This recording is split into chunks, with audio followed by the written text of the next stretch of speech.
सरकारचे अधिकारी ड्युटीवर जात असताना पोलीस अधिकाऱ्याचे बोलणे खाऊन बघ, अरे माणसा एकदा तरी होलवाड होऊन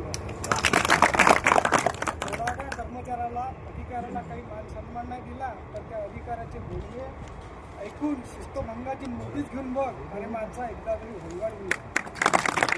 निष्काम सेवा या शब्दाखाली आमची किती पिळवणूक होते ती विचार करून बघ, अरे माणसा एकदा तरी होलवाड होईल.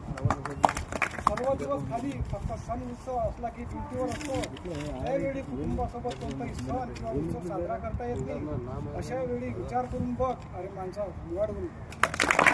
एवढं करूनही ड्युटीचे पैसे वेळेवर भेटत नाही व तो त्याच्या आईवडिलाला, बायकोला, मुलाबाळाला व कुटुंबाचा तो गाडा कसा ओढत असेल. खरंच विचार करून बघ, अरे माणसा एकदा तरी होलवाड होईल.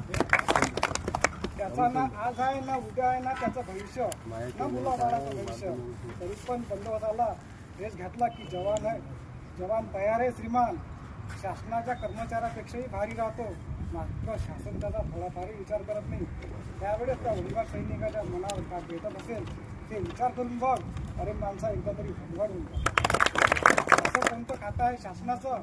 नियम सर्व शासनाचे आहेत, फक्त ड्युटी रोजची नाही व पैसा नाही.